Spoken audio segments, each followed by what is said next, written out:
Assalamualaikum, salam sejahtera. Dialog Anak Muda bersama saya Irfan Faruqi. Di waktu ini kita berikan tumpuan kepada isu perpaduan. Dalam konteks negara semasa, kita berdepan dengan sedikit cabaran demokrasi, mungkin hiccup in our demokrasi.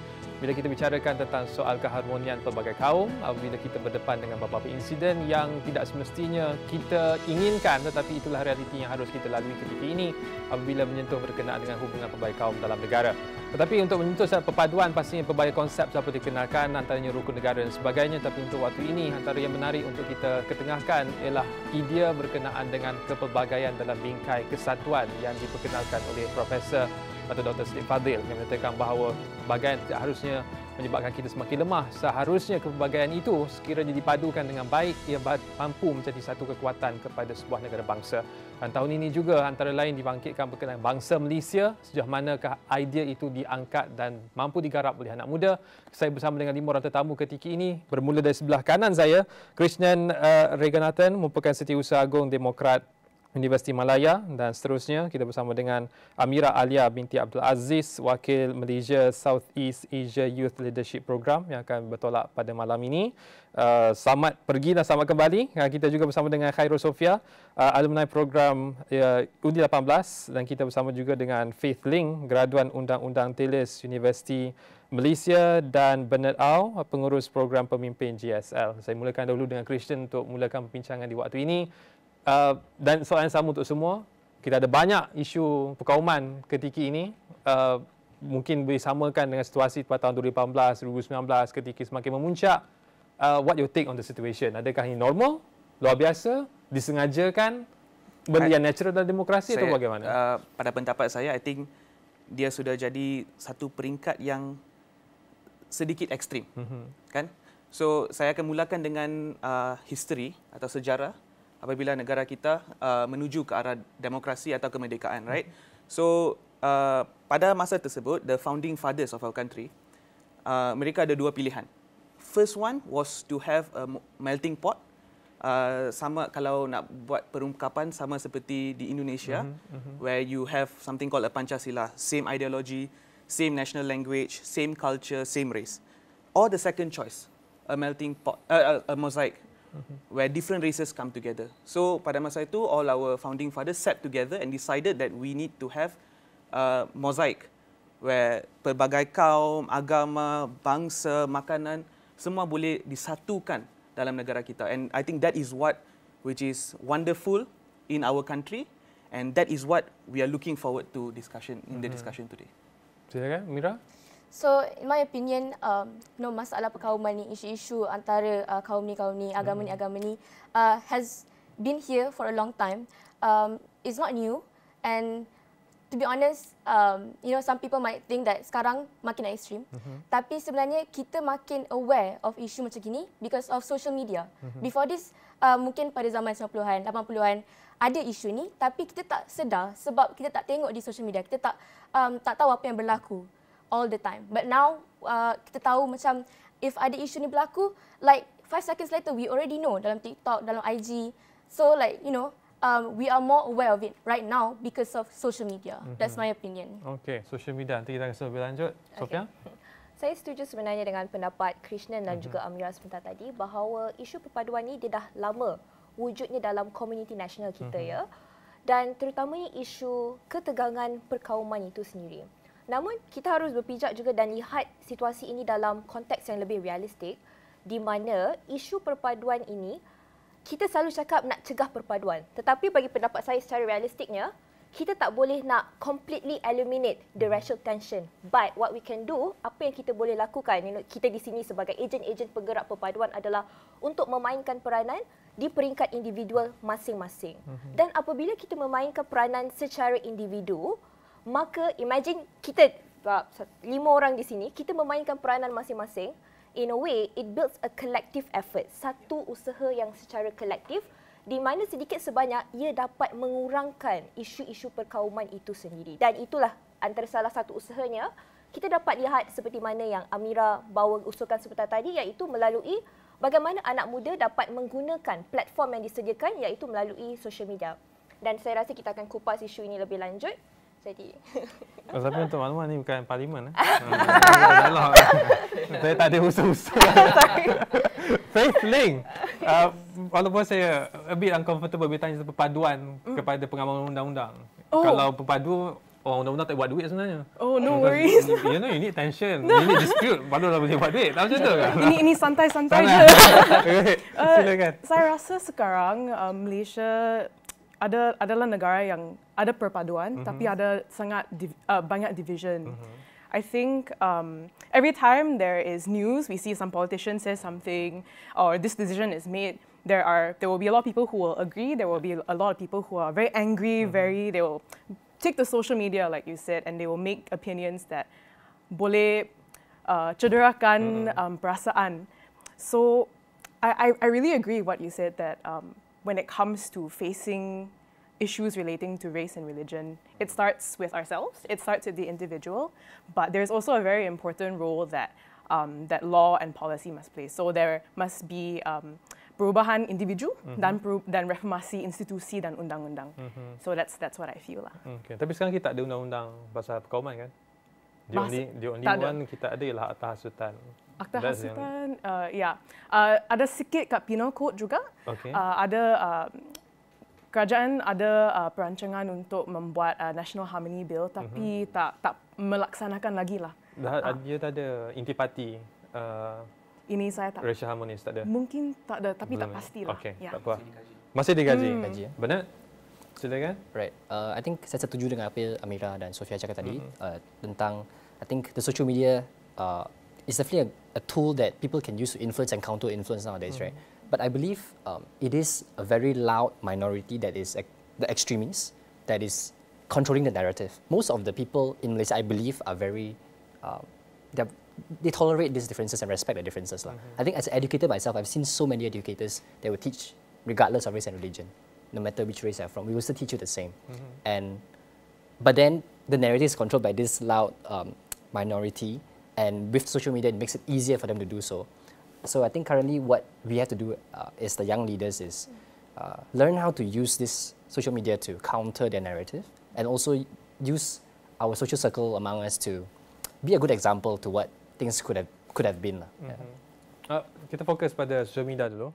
Benar sebut apa ni, bila kita harus gunakan social media itu untuk jadikan kita sebagai ejen perpaduan. But my argument is yang memecahkan masyarakat kita ni selain daripada orang politik ialah anak muda itu sendiri.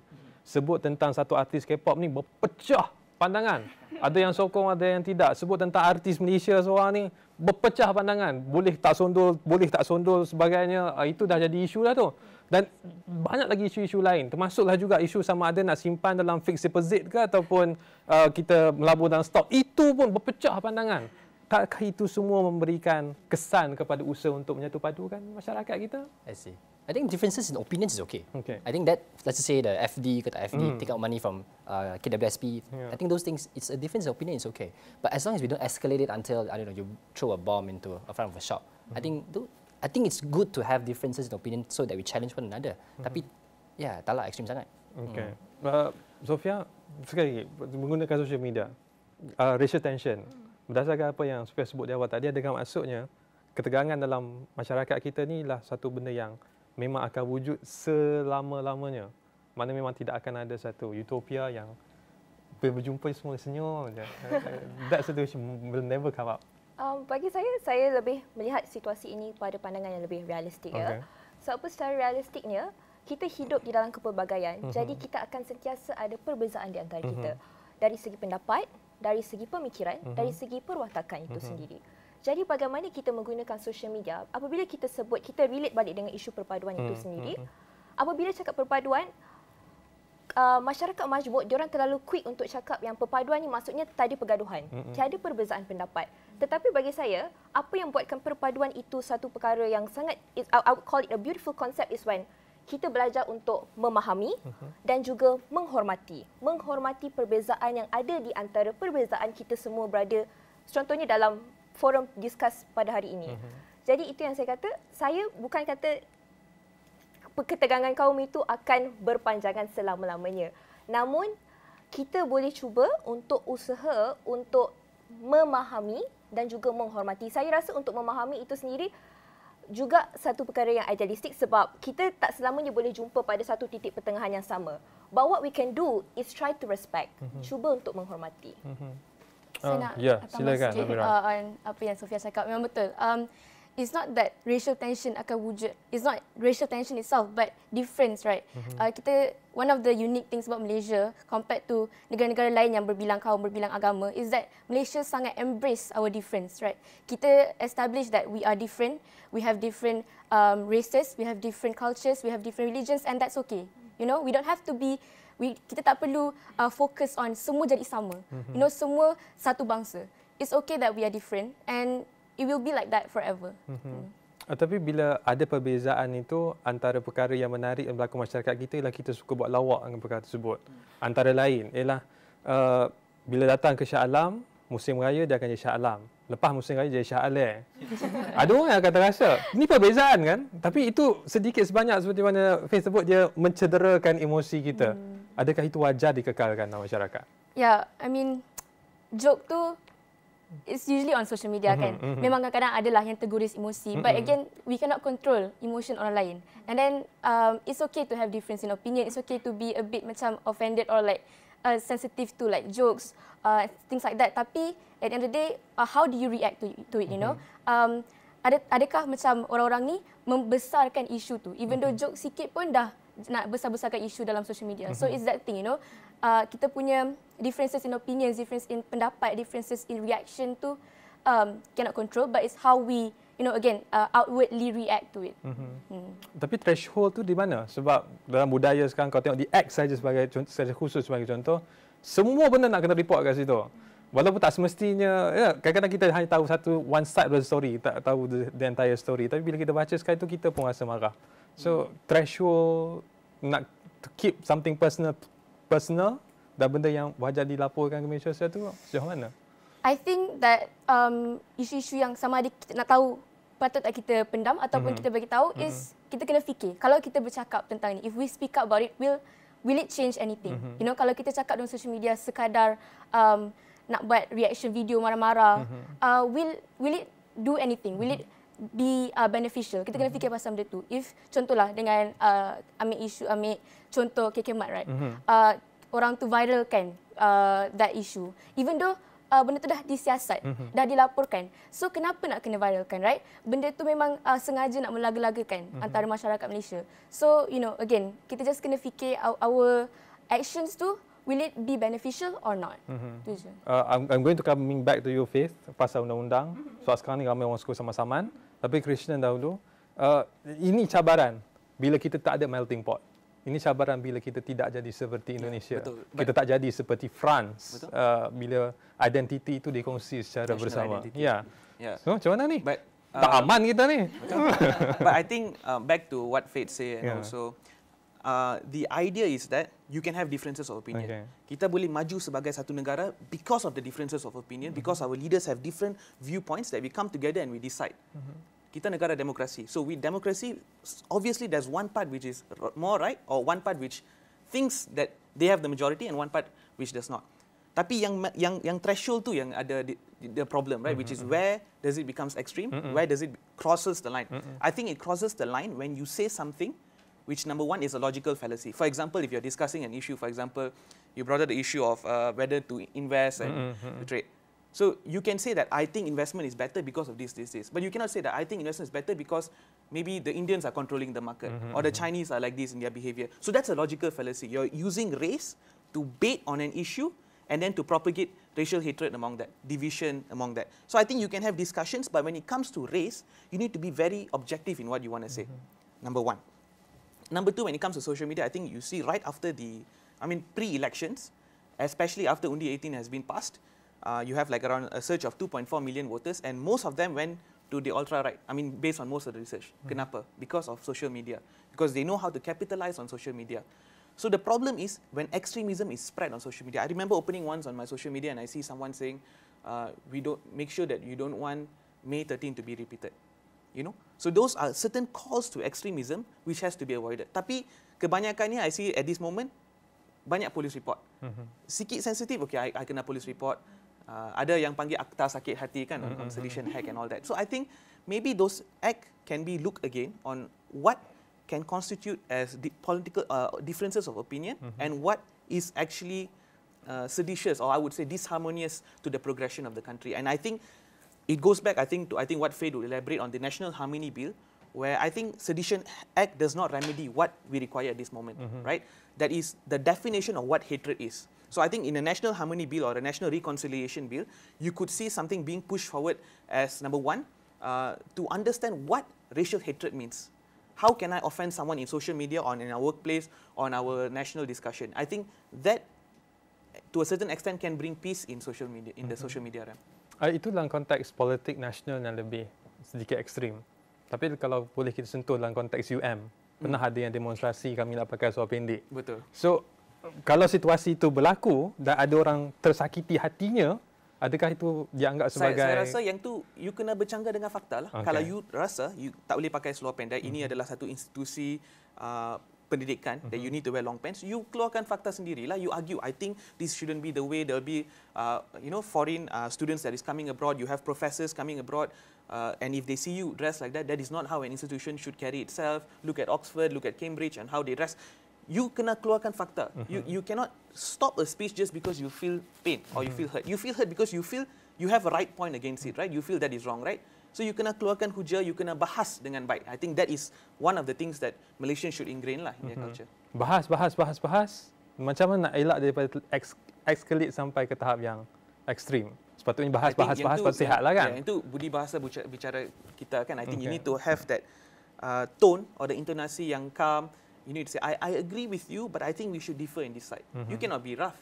Kalau lihat dalam dari segi Westerners, Barat, they are very rough in their way, the way they demonstrate, they burn stuff, they riot. Tapi di Malaysia, we are much more calm. We use the soft power approach in order to bring changes to our legislation. I think that's one thing which is wonderful among us. So that's the approach lah that I would suggest. Tapi Sofia, okey ke? Pendam perasaan. Maksudnya bila pendam lama ni yang jadi teruk dan parah lepas daripada tu. Tapi kalau nak demonstrasi piket sehari pun payah juga. Korea Selatan setiap hari nak demo. Di Perancis pun demo di kalangan petani. Di Jerman pun ada itu.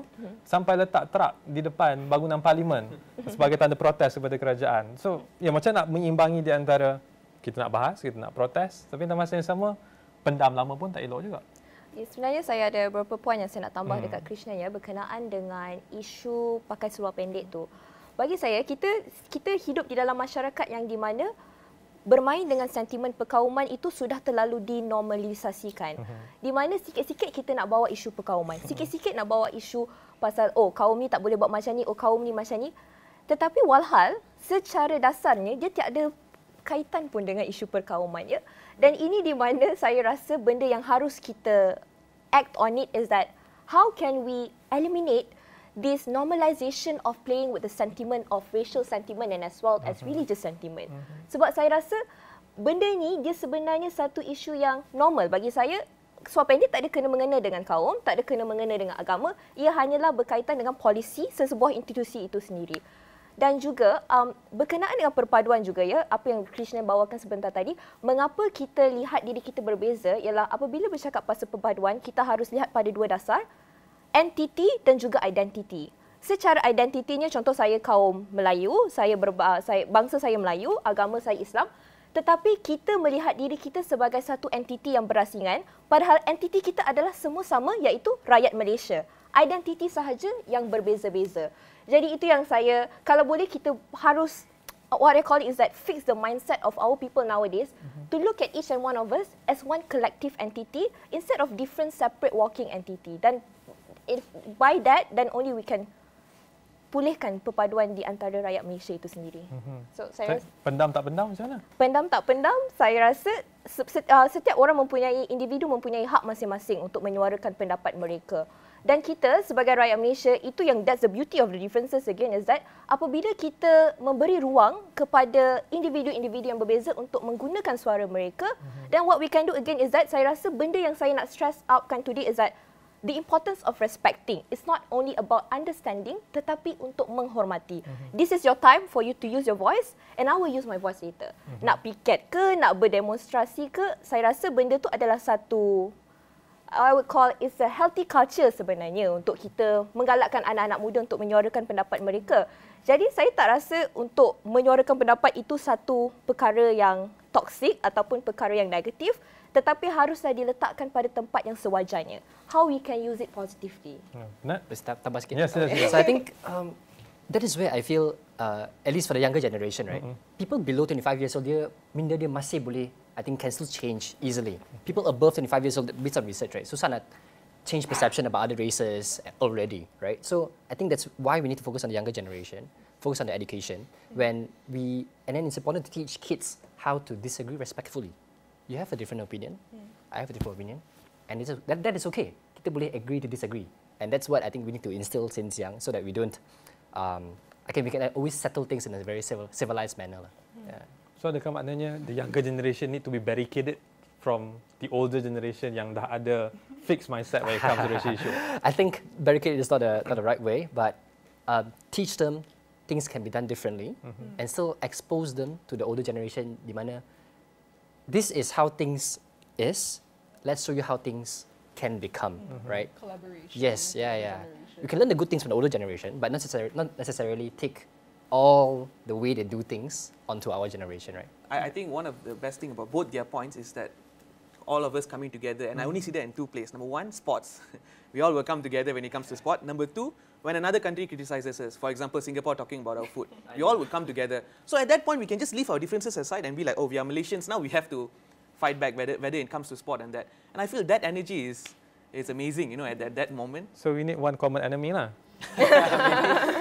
Sometimes.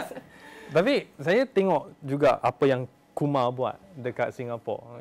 Kumar, comedian. Kumar. One people told me that he or she got license to criticize Singaporean government without any repercussion. So, adakah itu juga baik untuk dalam konteks negara kita Malaysia supaya ada satu ikon yang satu orang yang dia boleh bantai Cina, boleh bantai Melayu, boleh bantai India, boleh bantai Sabah Sarawak, tapi humorous, kelakar dan orang boleh enjoy sama-sama. I think comedian has a role to play in our democracy lah. Dia tolong kita digest benda-benda yang heavy ni in a very humorous manner. I think it is something that needs to be there. We need to protect that. But I think if whatever you do, don't push people to extremism, I think it's okay. But actually, dia tolong orang untuk digest benda ni in a very good way, in my opinion, instead of lashing out on other people. Yeah. I think kena ada perbezaan antara hate speech and freedom of speech. And the main distinctive difference is the intention atau niat. So if you are mens ria, betul. So kalau you guna your platform untuk say all these things that maybe are like dalam hati, but it's actually you're using it to discriminate people, then I think that's wrong, obviously. So and I think like these sort of statements that are made out of lawak must be taken. We have to hold them accountable, but of course in a way that is not fiery or emotional, but through constructive criticism, through having conversations with either the person who said that statement or talking to people who were affected by that statement as well. Yeah. So, Faith, how does the law seize and differentiate between hate speech and then just a joke dalam konteks negara kita? So we don't really have that sort of distinction, I would say. So maybe I can start by talking us through what our fundamental liberties are. So dalam Perlembagaan Persekutuan kita ada dua artikel. So artikel yang relevan ialah artikel 8, so right to equality, dan artikel 10, right to freedom of speech. But in article 10 it very specifically says that you tak boleh diskriminasi kepada apa-apa agama, kaum, bangsa. So this freedom of speech tidak mutlak, not absolute. So, and additionally along to that, the law allows restrictions to freedom of speech and also right to equality. And then we see that in our Akta Hasutan, your Printing Publications Act, your Communications and Multimedia Act. So all of these are used to, in a sense, restrict your freedom of speech, which I feel is a double-edged sword, because it's either you use these to curtail discriminatory language, insults to to race and religion. Baik, apa-apa untuk waktu ini kita akan berehat seketika. Kembali selepas ini untuk kita menyentuh lagi berkenaan dengan bagaimana anak muda seharusnya menjadi ejen perpaduan, bukan sahaja dalam konteks bidang sosial dan juga perundangan, tetapi juga peranan kita dalam konteks yang lebih besar untuk membawa perpaduan itu sebagai cerminan kepada identiti bangsa di peringkat antarabangsa. Kita berehat seketika, kembali selepas ini.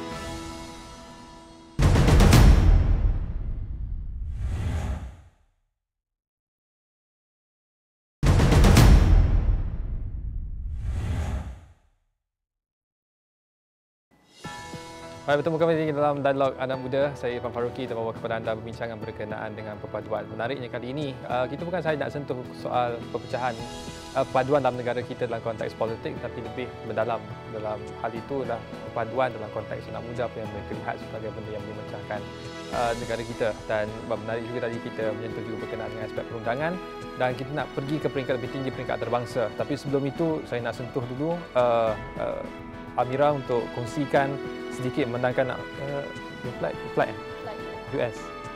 Okey, nak pergi ke US. Yang merupakan antara negara yang berdepan dengan perpecahan kaum. Dia bukan perpecahan kaum, dia perpecahan ideologi yang agak destruktif antara Republican dan juga Demokrat.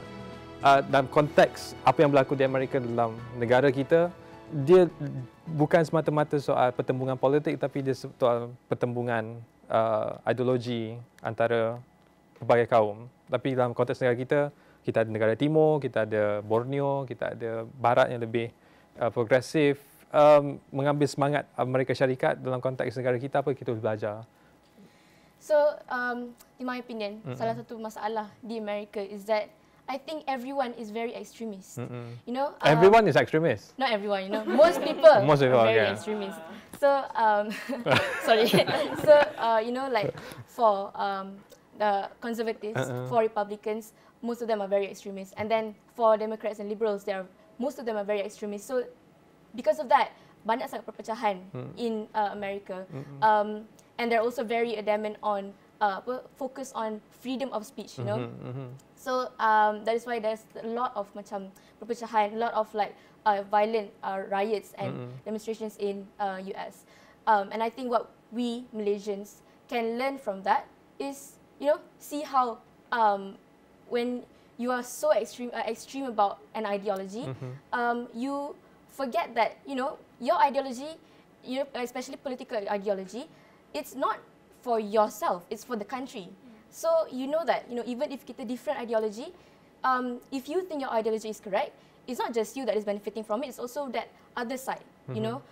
So it's important that in Malaysia, we think about other people too, you know, who we vote, who we support. It's not just for ourselves, it's for other people. And then there's also like this problem dengan generasi muda is that kita fikir, kenapa kita kena berbakti untuk negara? Kenapa kita kena vote? Apa yang negara kita buat untuk kita? You know, it's not just about us. We are a part of this country. Your loved ones are a part of this country.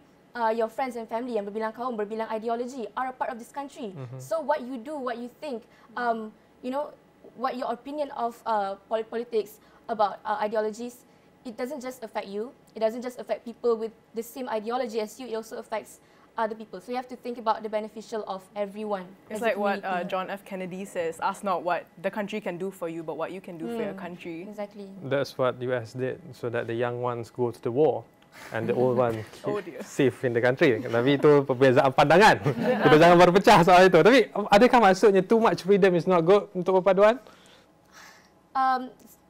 It's not that too much freedom is not good for perpaduan. It's just how we interpret freedom, you know. The whole point of freedom of speech is that supaya everyone's opinions is like is being heard, everyone's voices is being heard. And you know, in how do I say this? In US, like they are very you know, again very adamant on freedom of speech, that it's only their voices that they want to be heard, not other people's voices. So again, I mean, it's hard untuk bagi tahu orang lain untuk, you know, think about others also, not just yourself. It's hard to like bagi tahu to like make others think of that, to make others feel more empathy. But again, it's all about, you know, again generasi muda. You know, we have to start in schools also. So we have to look back on sistem pendidikan kita, on sistem perpaduan, on what are their efforts untuk educate the younger generations on this, especially in my experience lah. Younger generations agak degil. You know, adults tell them to do this, they don't want to do it. They have lagilah orang tak nak buat. Yeah. So actually, it's not just about like baca buku. It's not just about campaign, about ceramah. It's also about what sistem pendidikan buat supaya mereka berintegrasi, dorang engage dengan perpaduan, on also perbahasan, supaya diorang not just mendengar, not just tolerate, but they're also memahami, diorang understand and try to empathize with others. Okay, jap Christian, Sofia, nanti kita akan pergi kepada kedua-duanya, tapi saya dah set up a stage untuk Faith, integrasi kaum. Betul. Okay, so saya nak quote seorang yang sangat terkenal di Malaysia. Dia orang Tun M, dan dalam buku The Malay Dilemma, dia menerangkan tentang isu integrasi toleransi di Malaysia, dan I'm just going to read the excerpt from his book. It's very short because I love reading. So he's talking about the relationships between the Malays, the Chinese, and the Indians, and how because they are in different geographical locations, they don't need to deal with each other. So he says, there were no significant racial clashes, but it is wrong to infer that there was racial harmony or even tolerance. People who live apart need not like each other. If there was no conflict, it was because there was no occasion for confrontation. There was only a consciousness of each other's existence, and this consciousness was sufficiently unpleasant to prevent any desire for closer relations. The seeds for conflict were in fact already there, though prevented from germinating by the authority of the British. So what he's saying here is that because sebab orang Cina dan India tak bertemu, tak ada apa-apa confrontation, tak ada apa-apa isu. So, but there was no real toleration, there was no real effort to seek understanding, and I believe that has carried on to us today. On the face of it, maybe we say that we tolerate each other and we are united, but actually maybe we have preconceptions inside us that keep us from trying to understand, to seek, and to listen. So, yeah. Yeah. Jap, kita kena move on to the next topic. Itu berkaitan dengan bagaimana apa yang berlaku di peringkat antarabangsa juga memberi kesan kepada paduan dalam negara. Ada banyak isu yang kontroversi dalam negara kita, perang Israel Palestin. Tadi kita tengok Iran dan diserang oleh Israel, kemudian kita ada isu Laut Cina Selatan, kita ada isu Ukraine. Yang mana masyarakat kita ni ada pandangan yang berbeza. Ada yang pro Israel, ada yang pro Palestin, ada yang pro China, ada yang pro US, ada yang pro Russia, ada yang pro European.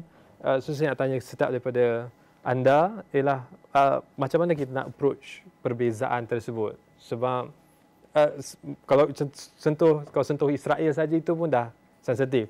Bahkan untuk Muslim, Iran dan juga Israel pun dia jadi pecah dua, sebab ada yang menyokong Iran, ada yang tidak menyokong Iran. Tapi itulah konteks yang lebih luas lah. So saya mulakan benar dulu.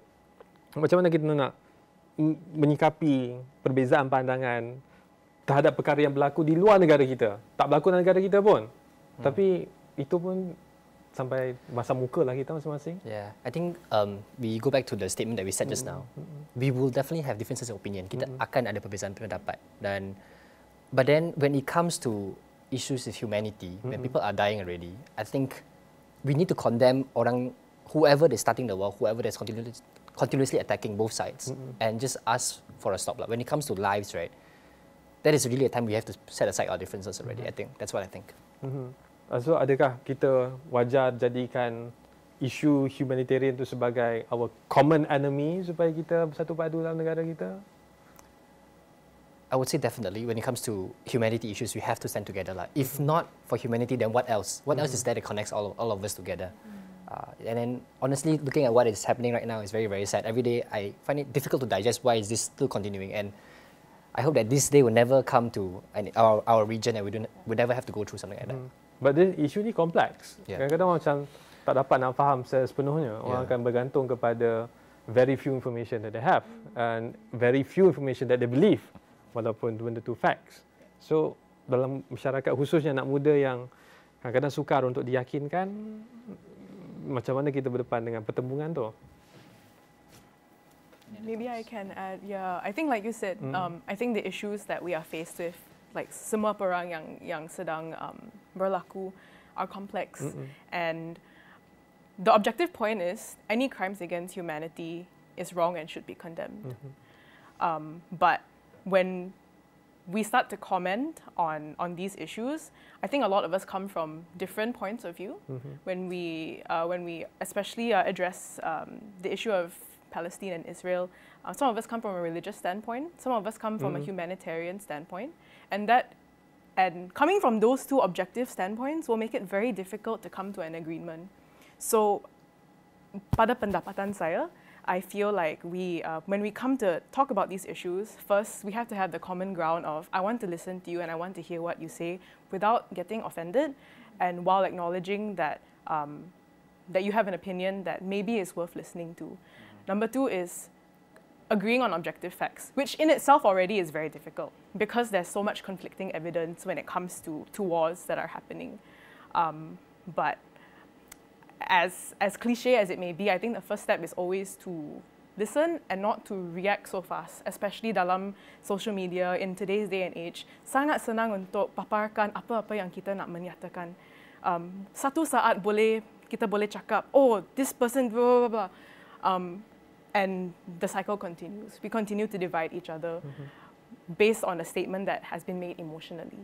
So, yeah, first step must always be trying to come to a common ground first.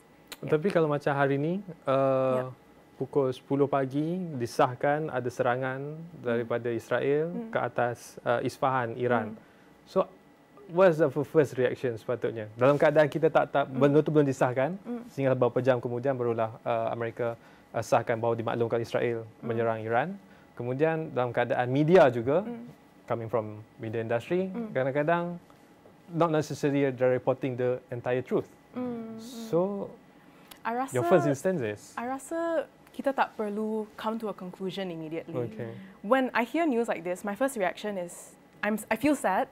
I think we have to acknowledge that we have to acknowledge our feelings when it comes to issues about this. And it's very hard, especially if you're working in news, because you have to say, oh, this happened because of this. But as human beings, that's difficult because we don't necessarily understand why things happen. We need to first acknowledge how we react to it. I feel sad about this and I don't understand what is going on. And maybe it's okay to not have a conclusion as to why something has happened. But we are allowed to be angry that, oh, this country has attacked this country and now there are people suffering. Yeah. Sofia?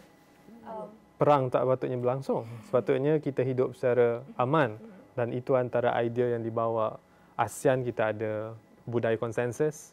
Mana kalau satu negara tak setuju, kita akan teruskan. Kena 10 negara, 11 sekarang ni bersetuju bahawa kita ke depan. China bawa idea keamanan sejagat, itu antara yang dibawa. Amerika war on terror, but the end goal dia lah world peace sebenarnya. So nak mencapai kedamaian dalam keadaan kita berdepan dengan perang. Okay, saya rasa Bernard dan juga Faith dah elaborate well on the individual part, on how we can take action on the individual part. Tetapi bagi saya, contohnya bila kita berhadapan dengan sesuatu berita tentang yang menyentuh isu-isu hal-hal kemanusiaan ini, sudah pasti dia akan mempunyai blok yang berbeza, pendapat yang berbeza. Tapi bagi saya, when we are handed with a complicated matter, secara peringkat generalnya, apa yang kita boleh buat ialah not to overcomplicate the matter. Masalah yang berlaku dalam masyarakat sekarang adalah, kita tahu sekarang ni berlaku peperangan di antara Palestin dan juga Israel. Dan apa setengah kumpulan masyarakat yang buat sekarang adalah, mereka suka write on the issue to a certain extent yang menjadi ekstremis. Yang saya rasa tak sepatutnya pun we write on that issue. We can react to the humanitarian issue. Kita boleh menunjukkan sokongan secara kemanusiaan bahawa kita sokong ini. Untuk ada pendapat yang berbeza, sokongan yang berbeza itu pun saya setuju. Itu hak masing-masing. Tetapi apa yang saya condemn sepenuhnya adalah apabila sesetengah kumpulan itu menggunakan isu tersebut untuk kepentingan diri sendiri, untuk kepentingan parti sendiri. Dan I think it's a very unhealthy culture, ya. Dan kita dapat lihat ia menjadi satu trend di mana setiap kali ada isu, they always use it to their own personal gain. Dan ini yang dikatakan yang mana menjadikan isu tu lagi sesuatu isu yang besar, sesuatu isu yang kompleks. And how can we tackle it if you continue to write on that issue to your own personal gain? Jadi untuk mencapai kedamaian itu, it doesn't only take your individual effort, but as well as to have that sense of self-realization that I should stop writing on this issue. It's time for me to put a stop. It's time for me to be a human, to react on the issue on a positive note. So untuk mencapai hidup dalam budaya damai ialah kita harus diam. Itu kan conclusion dia? Bukan diam. Boleh menyuarakan pendapat, tetapi harus menyuarakan pendapat di mana ia digunakan di dalam satu platform quorum yang lebih positif instead of negatif. Bila kita write on issue, it is more lenient towards on the negative side. Sebab kita react to the issue in a way, adakah sebenarnya kita menyokong isu kemanusiaan tersebut ataupun kita menunjukkan sokongan hanya kerana ia mendatangkan benefit kepada diri kita sendiri. Itu persoalan yang kita harus ingat, ya. Jadi, ia bukan bermaksud diam, tetapi kita harus have that sense of self-realization untuk react to humanitarian issue. We're talking about lives. We're talking about the death, children's death. Jadi, kenapa kita perlu write on that issue, children's death, to our own personal gain, right? I don't think that should happen in the first place at all. Especially we're talking about the world's current biggest issue at the moment.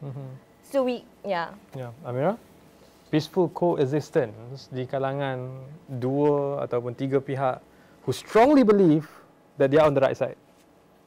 I think it's easy to say that when we're faced with like disagreements, we have to look at the objective facts. Easy to say that, tengok objective facts. But then again, we're humans. We have feelings, we have emotions, and our emotions matter also. We cannot just overlook our emotions and then look at the objective facts only, especially during these times, zaman kita tengah ada banyak peperangan and innocent lives are being lost, innocent lives, children's lives. So it's very hard to be objective, to be like to just put aside our feelings, So it's easy to like just be objective, but again, I want to say that what's important is empathy. But in social media especially, there is absolutely no concept of empathy. If I can add on to that, I think empathy is super important. I also think that what is important is that we also pick our battles. Sometimes there are just people who want to engage for the sake of it, and they don't want to come to any agreement. They don't want to come to any common ground. And I think we owe it to ourselves to decide to disengage and to continue to unite with people who want to foster unity and understanding. And we pray that the people who want to use these issues for their own gains will come to some form of realization that, this is not right. But I think it's also important that we care for those who are affected by the issue and want to come together to do something about it, be it through donating to organizations, coming together to pray, since Malaysia is, since we're quite strong on religion here. Christian? Sorry. Can I add a bit? And I also see a lot of people who are using this situation to condemn like identities. Not pihak yang membuat this war crimes, but the identities itself. And I think this is like one of the biggest problem. One of the reasons why the situation is much more complex than it actually is.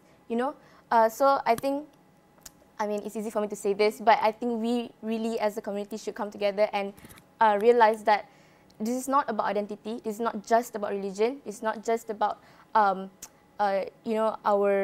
nationality, but it's also about, it's just about human lives. It's about innocent people's innocent lives being lost. Yeah, I think that's the point. It's easy to say, Christian. Sebagai pengawal media, sejak 7 Oktober sampailah sekarang, dengan semua apa yang berlaku dekat dunia, bukan saja di Asia Barat tapi juga di Rusia, Ukraine, juga di China, pemimpin sangat mudah bercakap kita harus mencapai keamanan. Adulah kita memahami antara satu sama lain, membentuk negara yang lebih aman. It's so easy to say, but it's so hard to realise idea tersebut, especially bila you were put on that spot. So macam mana tu? And I think you see, like an example would be the Israel-Palestinian conflict. It's a conflict that goes back very, very long ago. Yeah. You can't draw a line to say that this is when it starts. You have the Oslo Accords 1, you have the Oslo Accords 2. You have many different meetings that occurred. I think to a certain extent there were more agreement during Yitzhak Rabin and also I think it was Yasser Arafat at that point, compared to what we are at during this, Oslo Accord, at this juncture, right?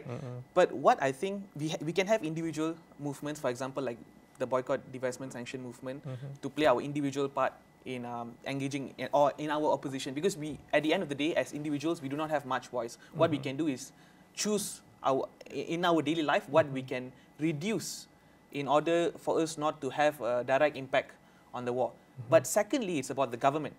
And I think one of the biggest achievement was the judgment that was rendered by the ICJ in terms of the Israel-Palestinian conflict, unanimously calling for a ceasefire and also opening of the gates at Rafah and also the Gaza Strip, so that humanitarian aid can flow in. And also, Malaysia was one, I think, if I'm not mistaken, Malaysia adduced a document in support of Africa's call for the tribunal to be invoked. So I think in that sense, a country like us, who most of the times would be berkecualian, right, in the global scale, we played an important role then.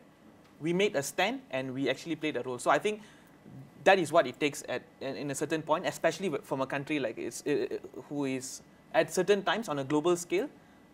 We do not have much of a voice, but at that point when we actually stood up and we actually make a stand, no matter what the repercussions is, because I think there can be a huge repercussions in terms of supply chain flow when we make such a call, but we did it. So I think props to us. We need strength in this kind of situation. We make a stand but remain neutral.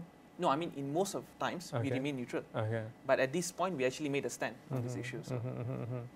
So sekali lagi, saya nak dapatkan juga berkenaan dengan sebagai anak muda apa yang harus kita buat sekarang. Setakat ni apa yang saya dengar ialah bukanlah diam, tapi saya cakap tadi, we need to like take a step back, macam jangan terlalu cepat nak engage, jangan terlalu cepat nak react, tapi itu macam counter, macam irony dengan we need to make our opinion heard. I think it's about using your platform responsibly. You know, at the end of the day, of course, we cannot stay silent. Kita kena use our voice, but again responsibly and with good intentions.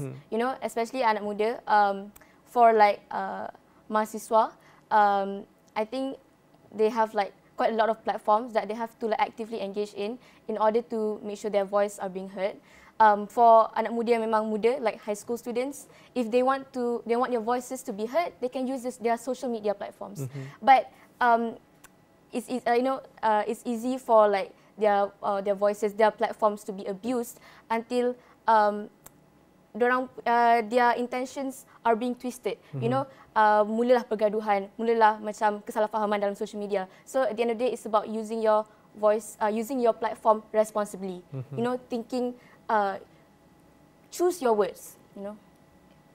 Sofia? Saya setuju dengan Amira berkenaan dengan penggunaan media sosial secara bertanggungjawab ya. Namun apabila kita bercakap pasal menggunakan platform media sosial itu sendiri sebagai generasi anak muda, ia bukan sahaja daripada perspektif yang menyuarakan pendapat, tetapi kita juga mempunyai perspektif yang menerima pendapat tersebut. Kenapa anak muda ini, bukan kita suruh diam, kenapa anak muda ini dia susah untuk menggunakan platform itu secara a more responsible manner adalah apabila mereka menyatakan sesuatu pendapat yang menyentuh isu-isu sensitif, pihak yang menerima pendapat tersebut, they are quick to react it negatively. Dan ini secara tidak langsung, daripada perspektif anak muda saya sendiri, jika saya punya pendapat itu di-react secara negatif, ini secara tidak langsung buatkan saya macam, oh, I don't want to voice out anymore because I'm scared. Saya takut. Apa saya sentuh sikit je berkenaan isu sensitif, terus dibangkang, terus di-condemn, terus beribu-ribu tweets, post, retweet semua. Jadi apa yang kita boleh lakukan, bukan sahaja daripada perspektif anak muda, tetapi juga bagi mereka yang menerima pendapat tersebut ialah mewujudkan satu ekosistem di dalam sosial media di mana perbalahan dan juga pendapat berbeza itu diraikan. If we receive comments on sensitive issue, jika kita menerima informasi ataupun kita react terhadap sensitive issue, kita menyuarakan pendapat kita, pihak yang menerima pendapat ini boleh react, tetapi react in a way where it's opened, welcoming. you know, dan ini saya juga merupakan salah satu masalah jugalah di dalam masyarakat majmuk kita adalah kita terlalu quick untuk condemn anak muda. In a way, anak muda ni langsung tak akan bersuara. Dan kalau mereka bersuara pun, mereka akan bersuara on a more negative note instead of positive note itu sendiri. Faith, antara tindakan SMC lah mula panggil orang-orang yang buat kenyataan yang kontroversi dan sebagainya. Betul. Is that the way forward? Dengan tindakan kerajaan, ya, dalam usaha kita untuk mewujudkan budaya hidup lebih damai. I believe that law enforcement is important. I think knowing that there are, so in the last year, it's been reported that over 3,000 investigation papers were opened based on issues relating to 3R. I think the difficulty is deciding what needs to be investigated and what doesn't need to be. So honestly, I wouldn't know how to address this issue because it's so detailed. It comes down to the issue of regulating our speech, which is so difficult because we can say so many things in such a short period of time. So I believe that this is something that we need to continue working on. We need to continue researching. But if any of you have any thoughts on whether on this issue? Tanya Bernard. Yeah. I think I'm going to share like a few things that we can do at the individual level and also like a national level perhaps. So I think individual level, maybe before reacting is, I think everyone needs to be more media literate, like double checking facts before you say anything. Sometimes people we just spread a lot of misinformation. We see so many forwarded WhatsApp messages that's just non-stop, right, among a lot of groups. So I think we need to fact check before sharing. And if you know that this is accurate already, maybe also find out their motive. Like there are people that will consciously say racist things just to make people, stir up people. And if these are the group that we identify that have consistently do that, don't engage with this. It's no point engaging with them. Counter with a new narrative instead. And I think another thing that we can do as individuals is also keeping our leaders in check.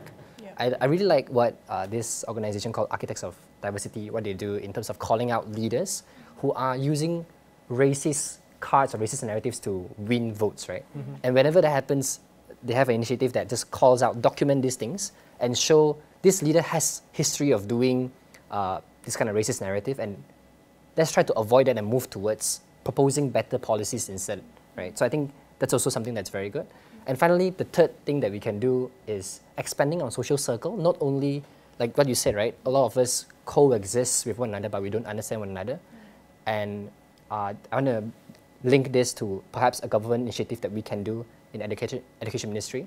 So I think they did something called the Sekolah Wawasan, like a vision school, where they brought all different races that come together.